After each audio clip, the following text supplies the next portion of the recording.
The deep black of space was silent, cold, and endless. Messenger Station floated alone near the far edge of the solar system, a glittering metal outpost against the sea of stars, its long antenna stretched toward distant worlds, listening for whispers. From the dark, for years it had been the shield of Earth, the first eye to see danger. But now the hum of its transmissions stopped without warning. A sharp, broken sound echoed through the comms in Earth's security command. A final voice trembling. With fear crackled through the static. "They are here, not human." Then the channel fell into dead silence. The operators froze their hands, hovering above controls as if moving would shatter what remained of the fragile link. The station's coordinates glowed red on the giant screen. Before Commander Rourke, a man with iron in his voice, but worry in his eyes. He had spent half his life preparing for threats that never came yet. Now he felt an unfamiliar weight in his chest, like something ancient had finally found its way to them across the void. Satellites began picking up faint traces of heat signatures far out past Mars, unnatural in their speed and movement, too precise for drifting rock and too fast for any known human craft. The tracking lines on the map bent and curved like hunting animals closing in with purpose around the table. The Earth Security Council whispered in low, sharp tones, as though speaking too loudly might draw the thing closer. No one dared call it an invasion. Not yet. But the word hung unspoken, heavy in the air.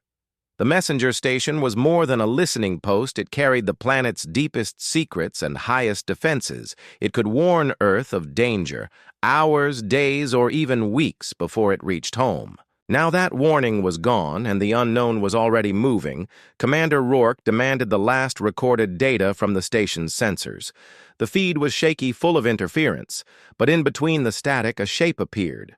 At first, it looked like a shadow stretching across the stars, but then light caught on its surface and revealed cold metal curved like armor.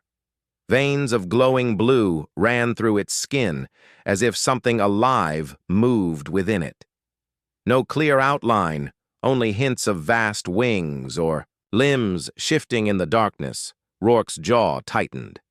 It was no asteroid, no derelict ship, and certainly not a friendly visitor.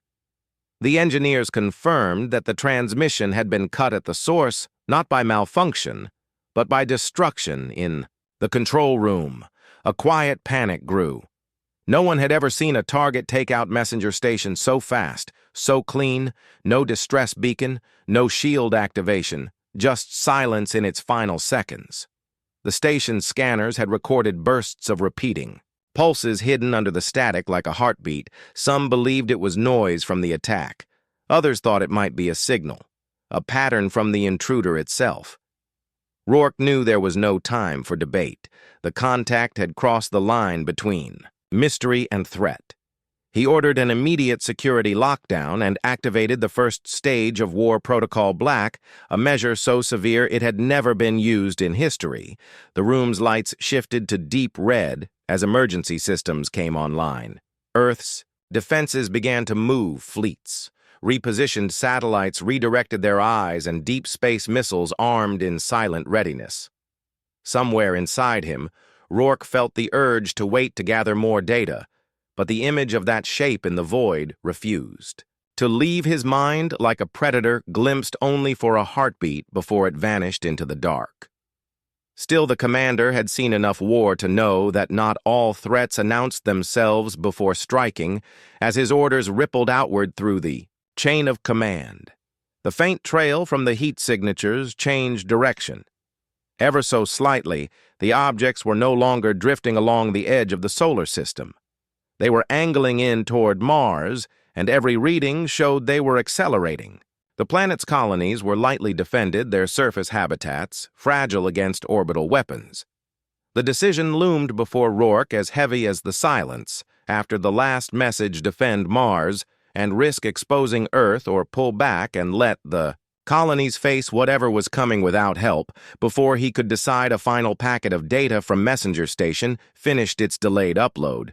Technicians rushed to decode it. The video feed was corrupted, but in its final frame, the blackness behind the station was filled with a vast looming shadow. The blue veins within it flared brighter for a second, as though it had turned to face the camera, and then the screen went black. No explosion, no debris. Just the sudden absence of everything. In the control room, no one moved, all eyes on the last image frozen on the display. The shadow in space seemed almost to be watching them, even across light years, as though it knew it had been seen. Rourke clenched his fist and gave the order, launch. The fleet to Mars, and pray we are not already too late. The order to launch carried through the vast network of military command like a spark, racing through dry grass in moments. The hangars roared with the thunder of engines as the USS Resolute. The pride of Earth's defense fleet prepared for departure, its hull gleaming under the harsh light of the launch bays. Every crew member moved with urgency, their voices tight, their steps quick. They had trained for war against human enemies. But the shape in the final image from Messenger Station was something no simulation had ever prepared them for. Commander Rourke watched the launch feed from the command center. His jaw set, his eyes never leaving the Resolute as it rose toward the black. The ship's mission was to intercept the incoming objects near Mars and buy time for the colonies to evacuate, if evacuation was even possible, deep inside a secure laboratory far from the military hangars Dr. Elena Voss was summoned from. Her quiet research without warning, she had been studying signals from deep space for years, always chasing the faint possibility of intelligent life. But the last burst from Messenger Station was unlike anything she had seen, the pattern buried. Inside, the static repeated in a way that felt deliberate and organic, as though it were breathing. The military officers surrounding her only saw interference noise from an attack. But Elena felt a weight in her chest, telling her it was more. She sat before the massive screens, her fingers flying over the controls, magnifying, slowing, and isolating fragments of sound. The pulse was steady but not identical. Each beat contained tiny shifts like words spoken in a language no human had yet learned. To hear above her, the giant display still showed the incoming contacts moving closer to Mars. Their speed had increased again. They were no longer just approaching. They were closing in like predators, choosing a point to strike. Commander Rourke's voice came over the channel to her lab, terse and sharp. "Doctor, if you can find anything in that noise, you have hours, maybe less, before we're blind again." Elena wanted to tell him she needed days, weeks even, but instead she said, "I'll find it, sir," and turned back to her work on the other side of the system. The Resolute broke from Earth orbit and entered the long, silent stretch toward Mars. The crew spoke little, each man and woman caught in their own thoughts about what they might face. Lieutenant Harper, the communications officer, stared at the empty black beyond the viewport, wondering if the things out there could see them even now. Sensors scanned every direction, but nothing appeared on radar, only the cold, constant stars. The tension broke only when a faint ping registered ahead, an object moving against the background. It was one of the contacts, closing faster than expected. Captain Reeves ordered battle readiness. Every weapon on the Resolute primed the hull shields. Humming to life, they had trained for hostile ships, but none of them were ready for what appeared on the main viewer. A shape emerged from the darkness, long and angular, its surface rippling as though made of liquid metal patterns of faint blue. Light pulsed across it in slow rhythm, matching the strange heartbeat in the messenger transmission. The alien vessel held its distance for a moment, almost watching them, before suddenly accelerating toward them in an impossible burst of speed. Reeves shouted, evasive. The Resolute turned hard, but the alien ship was already there, looming impossibly close, its presence filling the screens.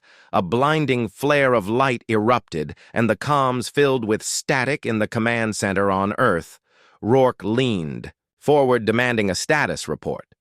The feed from the Resolute's cameras shook violently. Alarms screamed. Then a single urgent word came through impact, and then nothing. The channel went dead.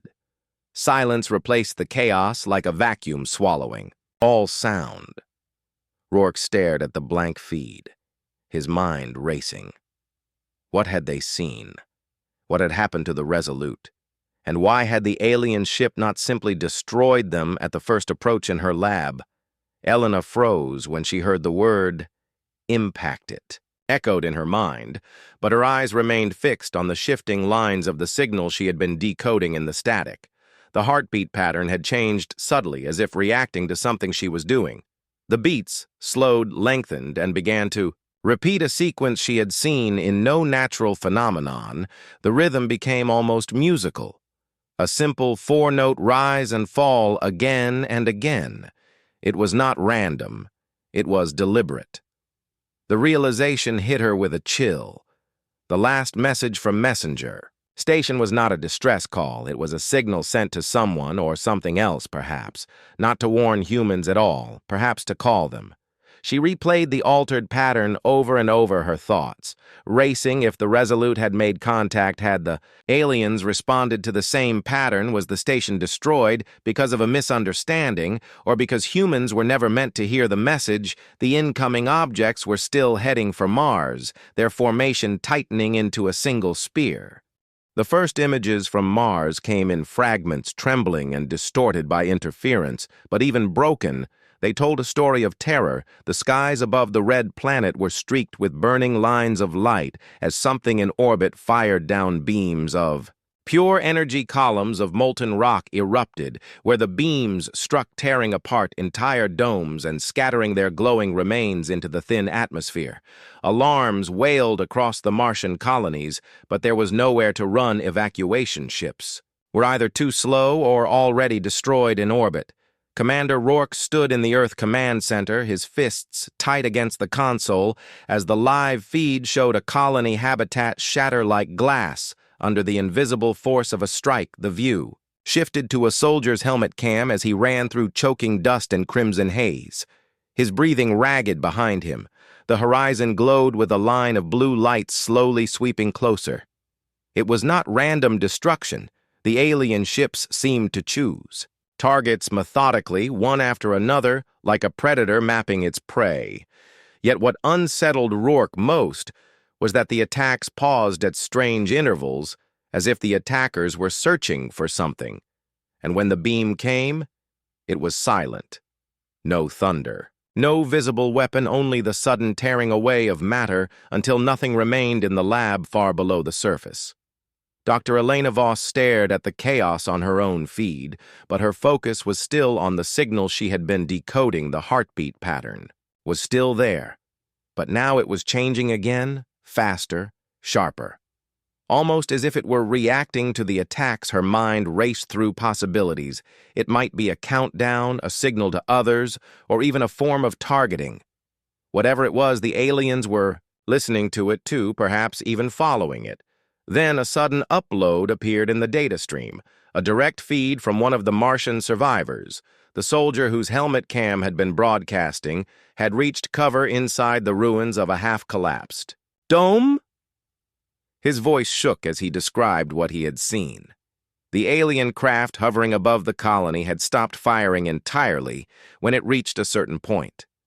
Instead, it projected a thin beam of blue light scanning the ground the soldier had been in its path for only a moment before the beam flickered away and the ship turned its attention elsewhere. Minutes later, it resumed its attack farther away. Elena froze when she heard the word scanning. It matched the pulse in the message, as though the ships were searching for something not to destroy but to find. Rourke listened with a growing unease.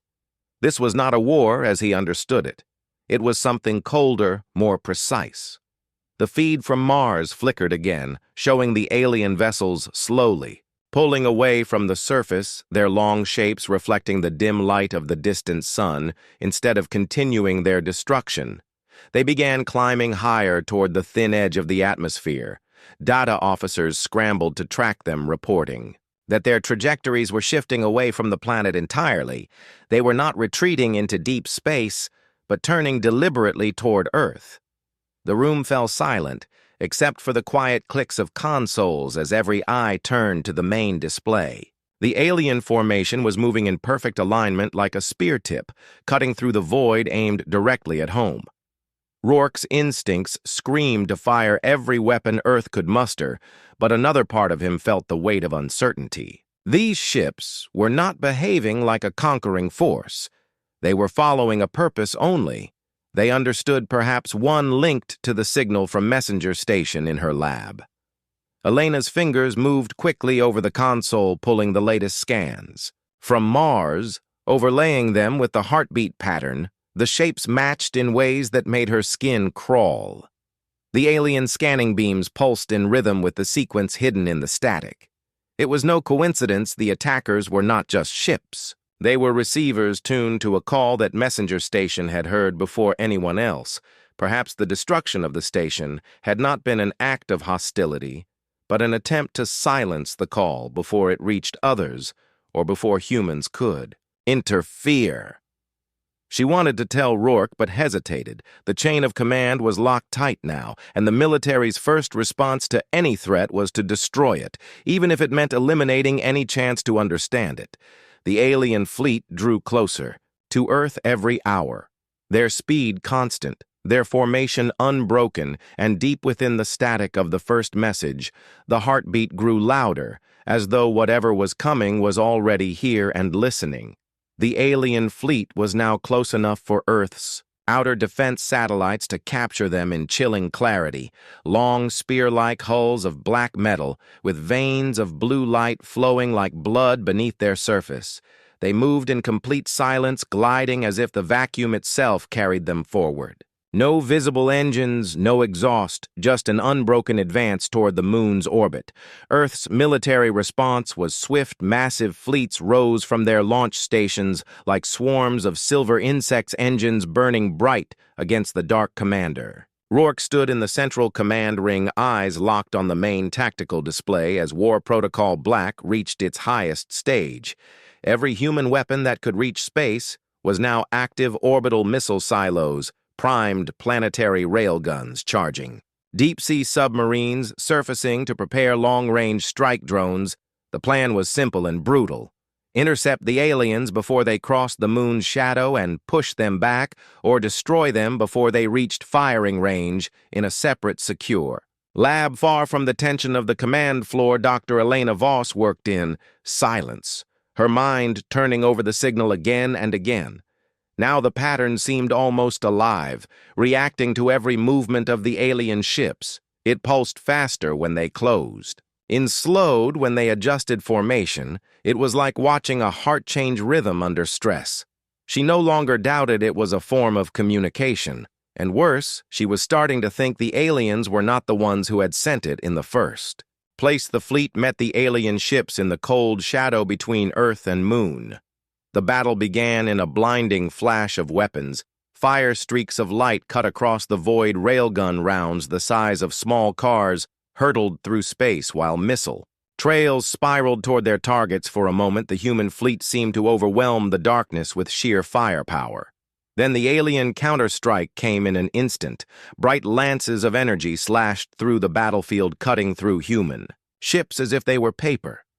Some craft disintegrated without even exploding, simply vanishing into clouds of molten fragments. Yet in the chaos, something strange emerged. The aliens did not destroy everything. Certain ships were targeted relentlessly, while others passed untouched, gliding right past the alien vessels without a single shot fired. Rourke demanded an explanation. His officers scrambled to find a pattern, and then one young analyst's voice broke through the noise. "The ships they're leaving alone. Sir, they all have messenger station beacon codes in their navigation systems." Rourke's eyes narrowed.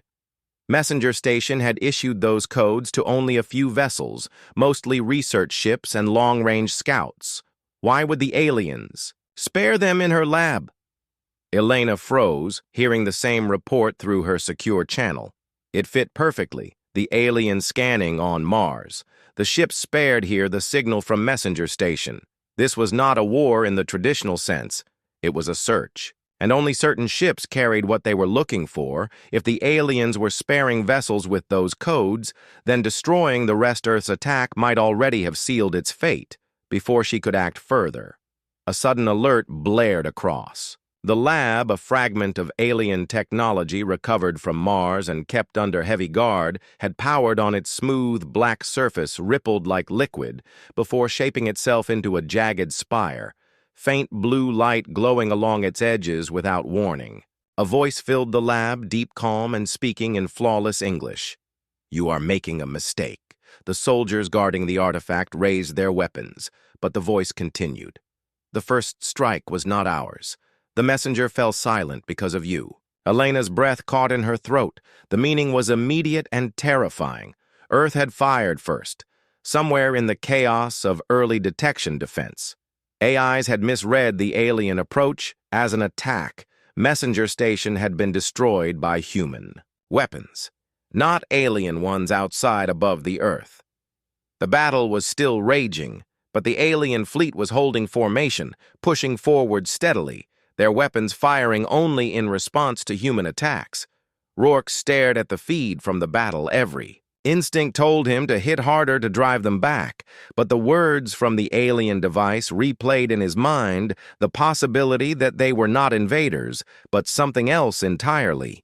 The alien fleet began to shift, pulling into a tighter wall formation. As if preparing for something beyond the battle in that moment, long-range sensors picked up a reading that froze the room. A new contact, massive, far larger than any ship in the current fight, had just entered the edge of the solar system, moving fast and leaving a trail of gravitational distortion in its wake.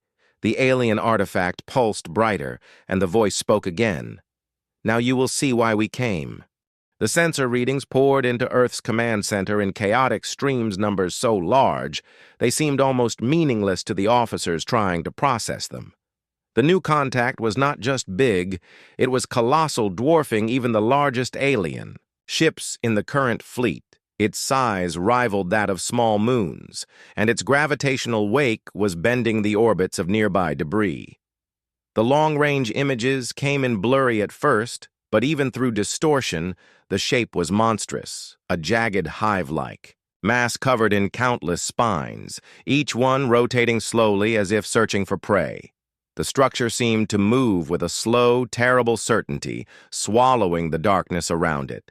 Commander Rourke stood rigid as the room absorbed the scale of what they were facing. Whatever it was heading straight for the inner system, and its speed meant it would pass the orbit of Neptune in less than 2 days.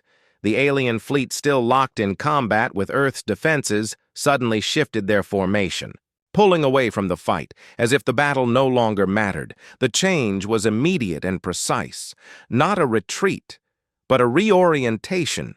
Their entire wall-like formation now faced outward toward the incoming Leviathan in the secure lab. The alien artifact pulsed faster, its blue veins flaring as the voice returned. "Your weapons are aimed at the wrong enemy." Dr. Elena Voss leaned closer to the device, her voice low and urgent. "What is that thing?" The reply came without hesitation. "The Devourer. It takes worlds. It will not stop until this system is gone." Elena's mind raced. The aliens had not come to conquer. They had come to intercept something far worse. The heartbeat signal from Messenger Station was not a distress call, but a tracking pulse, a warning to summon help. The station had been the key, and Earth had destroyed it in the chaos of misinterpretation. Now the aliens had been forced to come closer, risking contact with humans who had already fired on them. She turned to the guards. "We have to get this to Rourke now." But the chain of command was tight, and the battle above Earth had already claimed thousands of lives. Rourke was in no mood to trust alien voices. The artifact, as if sensing her doubt, spoke again. "Your kind attacked us without cause. Still, we chose not to answer in kind. We came to protect this world, but perhaps we were wrong above Earth." The remaining human fleet floated in tense silence as the alien ships positioned themselves in a defensive arc. Between the planet and the approaching Devourer, the sheer size of the object was now visible on long-range sensors, even to the naked eye from some outer orbital stations. It was not just large, it was alive. Massive plates shifted across its surface, revealing openings that glowed with faint orange light, like the mouths of furnaces. Reports from deep space probes confirmed the worst the object was consuming asteroids, tearing them apart and drawing the fragments into its body for fuel. In the command center, arguments erupted. Some generals demanded an all-out assault on both the Devourer and the alien fleet. Others insisted Earth should pull back entirely and let the two unknown forces destroy each other. Rourke stood in the center, torn. Between his training and the growing possibility that they had made a catastrophic mistake, the alien fleet had not destroyed Messenger Station. The automated defense AI had acted first, misreading their approach as an attack. Elena's voice, finally, broke through to him via a secure channel, her words fast and urgent. "Sir, the aliens aren't here to invade. They're here to fight that thing. The Devourer, the heartbeat pattern in the signal. It's a call for help. Messenger Station sent it before."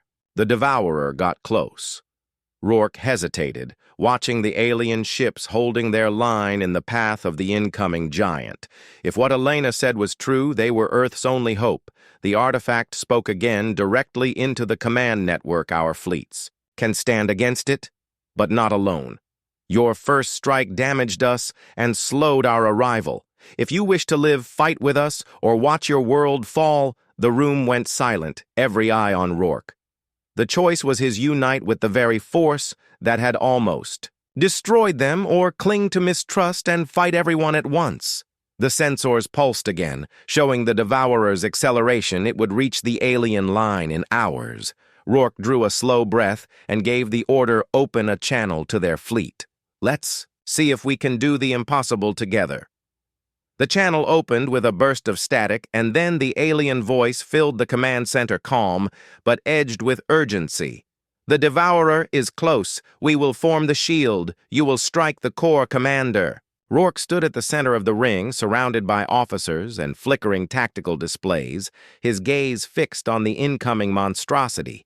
It filled the long-range feed, now a dark mountain adrift in space, its jagged spines rotating as faint orange. Light bled from the cracks in its surface.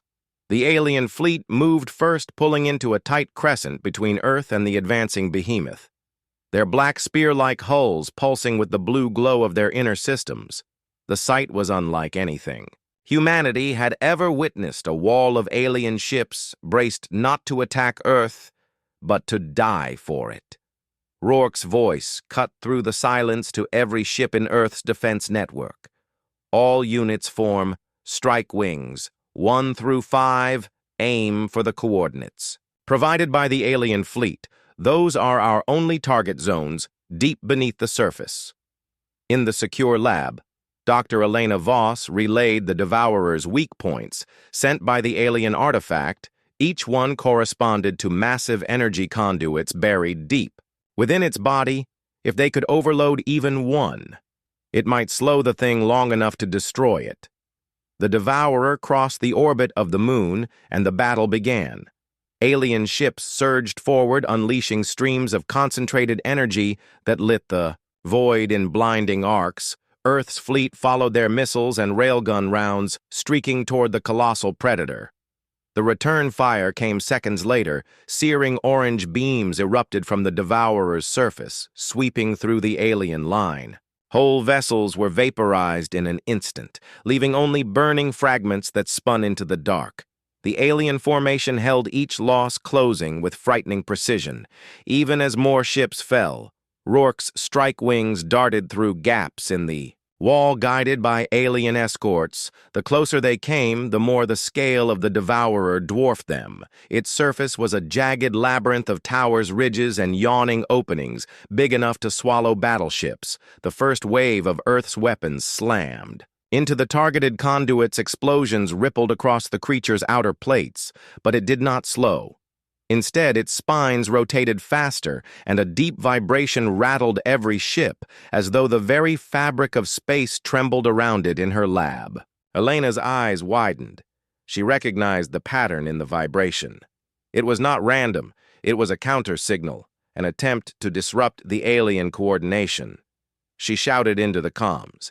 "They're jamming the fleet. You have to synchronize to the messenger. Station code. It's immune to the interference tech. Crews scrambled across the fleet, entering the old beacon codes within minutes.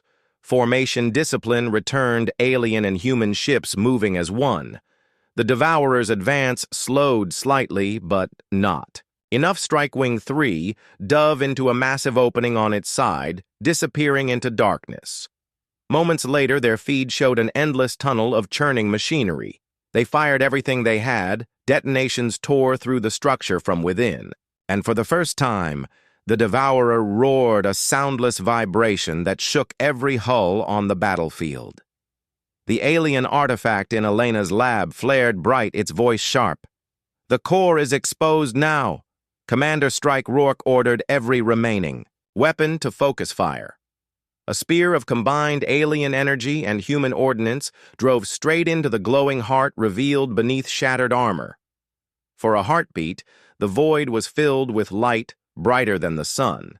Then the explosion hit like a silent tidal wave. The Devourer's outer plates fractured its spines, snapping one by one. Vast chunks of its body sheared away, drifting like broken islands into the dark. The monster was not destroyed, but it was crippled, spinning slowly as its inner glow dimmed. Alien ships moved in, finishing the work with relentless precision until the Devourer began drifting away, pulled toward the outer system by its own dying momentum. Silence fell over the comms. The battle was over. Earth's fleet was shattered. Fewer than a third of the ships remained. Alien losses were even greater. Their once imposing wall reduced to scattered survivors. Rourke stared at the tactical feed, his voice heavy but steady. "Stand down. Bring the wounded home in the lab." Elena watched as the alien artifact's light began to fade, its final words barely more than a whisper. "The danger is delayed, not ended. The coordinates of the weapon are sent to you. Now they lie beyond your sun." Then it went dark, leaving only a string of numbers that pointed far outside the solar system. Rourke read the coordinates in silence, knowing the war had only begun.